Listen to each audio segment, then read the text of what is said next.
துளாராசி நேயர்களே, துளாராசிக்காரங்களுக்கு இப்பதான் ஒரு நல்ல நேரம் இந்த மாதிரி இருந்துச்சு. திடீர்னு குரு பயிற்சி ஆகுது, அதாவது குரு அதிசார பயிற்சி ஆகுது, அது 10க்கு போகுதுன்னு சொல்லி பயமுறுத்துறாங்க அப்படின்னு சொல்றாங்க. ஏன்னா ஓடி போனவனுக்கு 9ல குரு. நிறைய கஷ்டங்களை அனுபவிச்சு இப்பதான் ஒரு இடத்துக்கு வந்திருக்கேன், இதுவும் நிலைக்காதோ அப்படிலாம் பயப்படாதீங்க. எப்பயுமே 9ஆம் இடம்ங்கிறது நமக்கு சில நன்மைகளை கொடுத்தாலும் 10ஆம் இடம்ங்கிறது பதவி உயர்த்து, பிரச்சனைகளை தீர்த்து வைக்கிறது, அல்லது தொழில் ரீதியா முன்னேற்றத்தை கொடுக்கக்கூடியது. இப்படி ஒரு நல்ல விஷயங்கள் உங்களுக்கு நடக்க போகுது. என்னங்க நீங்க எல்லாமே நல்லா இருக்கு நீங்க ஒன்றும் கைகூடி வர மாட்டேங்குது அப்படின்னு நிறைய பேர் புலம்புறதை நான் கேட்டிருக்கேன். ஆனா அது காரணம் என்ன அப்படின்னு பாத்தீங்கன்னா, உங்களுக்கு என்ன நேரமோ தெரியல. சனி நல்ல இடத்துக்கு வந்தாரு, 6ஆம் இடத்துக்கு வந்தாரு. நோய் எதிரி கடனை தீர்ப்பாரு அப்படின்னு பார்த்தா அவர் அதிசாரம் ஆயிட்டாரு. அதாவது வக்ரம் ஆயிட்டாரு சனி. அப்ப சனி வக்ரம் அப்படிங்கிறது சனி உத்திரட்டாதி நட்சத்திரத்திலே சுயசாரத்திலே அவர் வக்ரம் ஆயிட்டாரு. ஸோ அதனால இருந்த ஒரு தடை தான். அது கூட உங்களுக்கு நல்லதுதான். ஏன்னா கெட்டவங்க அந்த நேரத்துல தான் வெளியேற முடியும். ஏன்னா இப்போ நமக்கு நல்லதே நடந்துகிட்டு இருந்துச்சுன்னா கூட ஜாலரா போட்டுக்கிட்டே இருப்பாங்க, நமக்கு தெரியாது.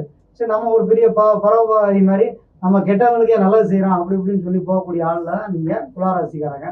ஆனா இப்பதான் உங்களுக்கு கஷ்ட நேரத்துல எல்லாரும் விட்டு ஓடி போயிடுவாங்க.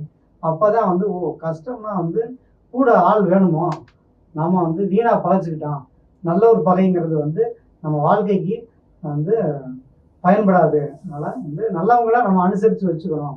புத்தியே இப்போதான் வேலை செய்யுது, ஏன்னா எனக்கே தெரியுதுங்க அப்படின்னா ஈகோ இருந்தாலும் அது மனசுக்குள்ள தெரிஞ்சுப்பாங்க. நமக்கு ஏதோ ஒரு நல்ல நேரம் வரனால தான் இந்த கெட்டவங்கலாம் நம்மளை விட்டு போயிட்டாங்க அப்படின்னு சொல்லி சந்தோஷப்படக்கூடிய நேரமாக தான் இந்த சனி உங்களுக்கு வக்ரமாக இருக்காரு. வக்ர நிறுத்தி நவம்பர் 29ல் வந்துடும். உங்களுக்கு சனி பலம் கண்டிப்பாக கிடைச்சிரும். உங்களுக்கு சக்ஸஸ் கொடுக்கக்கூடிய சனி பகவான் அவர் வந்துடுவார். இந்த நேரத்தில் குரு வேற 10ஆம் இடம் சொல்லக்கூடிய தொழில் ஸ்தானத்துக்கு போகிறனால நல்ல ஒரு அதிர்ஷ்டத்தையும் ஒரு மிகப்பெரிய சந்தோஷத்தையும் கொடுக்கும். துளாராசிக்காரங்களோட அம்மாக்கள் கொஞ்சம் கவனமாக இருக்கணும். அவங்களுக்கு அந்த கர்ம ஸ்தானத்துக்கு வந்திருக்கிறனால இன்னும் பாதிப்புகளை கொடுக்கும். அதே மாதிரி மாமியாருக்கும் பாதிப்புகளை கொடுக்கும். துளாராசிக்காரங்களுக்கு குடும்பத்தில் இருக்க பெண்கள் கொஞ்சம் கவனமாக இருக்கணும். ஏன்னா இந்த நேரம் ஒரு சுமாரான நேரம் தான். இந்த பயிற்சியும் தொழில் ரீதியாக சில சங்கடங்களை ஜாதகம் வீக்காக இருக்கவங்களுக்கு இருக்கும். தசா புத்திகள் நல்லா இருக்கவங்களுக்கு துளாராசிக்காரங்களுக்கு வெற்றினா வெற்றி, அப்படி ஒரு வெற்றி கிடைக்க போது இந்த அதிசயம் அற்புதம் நடத்தி வைக்கக்கூடிய குரு அதிசார பயிற்சிங்கிறது உங்களுக்கு பெரிய அளவில் சக்ஸஸ் கொடுக்க போகுது. மிகப்பெரிய வெற்றிகளையும் நன்மைகளையும் கண்டிப்பாக இப்போ கொடுக்க போகிறாரு. துளாராசிக்காரங்க பொறுத்த வரைக்கும் என்னங்க பெருசாக ஒன்றும் எதிர்பார்க்கவே மாட்டாங்க. நமக்கு எல்லாரும் பணம்னு அலைவாங்க, பணத்துக்கு ஒரு மரியாதையே கொடுக்க மாட்டாங்க. ஆனால் இப்போ தான் கொஞ்சம் கொஞ்சம் பணம் முக்கியமுன்னு கொஞ்சம் தெரிய ஆரம்பிக்குது. எந்த ஒரு விஷயமா இருந்தாலும் மரியாதை கொடுத்தோம்னா அது உங்களுக்கு திரும்ப கிடைக்கும். நம்ம என்ன செய்கிறோமோ அதானே கிடைக்கும். அதனால் சிலர் மாதிரி ஏமாற்று பித்தலாட்டங்கிறது துளாராசிக்காரங்களுக்கு கிடையாது. நல்ல கணவன் மேலே பக்தியாக இருப்பாங்க. அதே மாதிரி மனைவி மேலே ரொம்ப அன்பாக இருப்பாங்க. இப்படிப்பட்ட ஒரு ஆட்களுக்கு கடந்த காலங்கள் தேவையில்லாத மன சங்கடங்களையும் டைவர்ஸ் வரைக்கும் போயிடுச்சு, நீங்கள் வேற குடும்பத்தில் ஏடா பிறந்தோம்னு இருக்கு, இந்த காலகட்டங்கள் ரொம்ப சோதனையாக இருந்துச்சுன்னு சொன்னவங்க எல்லாருக்குமே இந்த அதிசாரமும் சரி, அடுத்து வரக்கூடிய பயிற்சிகளும் சரி உங்களுக்கு பெரிய வெற்றிகளையும் சந்தோஷத்தையும் கொடுக்க போகுது. உங்களை புரிஞ்சுக்கிட்டு நிறைய பேர் சொந்த பந்தம் எல்லாருமே வருவாங்க. உங்களோட பணி சுமை குறையும். அதே நேரத்தில் பணியில் இடமாற்றம் ஏற்படும். நிறைய வருமானங்களும் உங்களுக்கு கண்டிப்பாக கிடைக்க போகுது. ஒன்றுக்கு மேற்பட்ட வருமானங்கள் உங்களுக்கு கிடைக்கக்கூடிய காலமாக தான் இனி அடுத்து வரக்கூடிய 2 வருஷம் இருக்குது. அதனால் குரு வக்ரமாகுது, அதிசாரமாகுது அப்படிலாம் நீங்கள் பயப்படாதீங்க.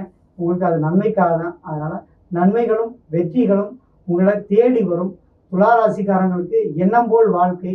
அவங்க எல்லாமே நல்லதாகவே நினைப்பாங்க. அதனால் நல்லதே நடக்கும். பொதுவாக அவங்க அப்பா அம்மா கொஞ்சம் கவனமாக இருக்கணும். அவங்களுக்கு ஏதாவது உடல்நிலை பாதிப்புகளை ஏற்படுத்தும். ஆனாலும் துளாராசிக்காரங்களோட அப்பா அம்மா ரொம்ப எளிமையாக இருப்பாங்க.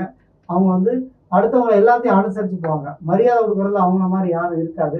சுயநலங்கிறது அவங்களுக்கு ஒன்று கூட இருக்காது.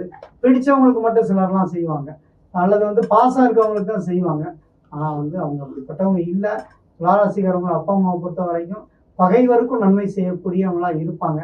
அது அவங்களோட ஆசீர்வாதம் பிளஸ்ஸிங்ஸ் இவங்களுக்கு ரொம்பவே இருக்கும். துளாராசிக்காரங்க மேலே தான் ரொம்ப அன்பும் பாசமும் அவங்க அப்பா அம்மா வச்சுருப்பாங்க. அது அவங்களுக்கு சொத்து கூட அவங்களுக்கும் சேர்த்து தருவாங்க, மற்ற ராசிக்காரங்களை விட.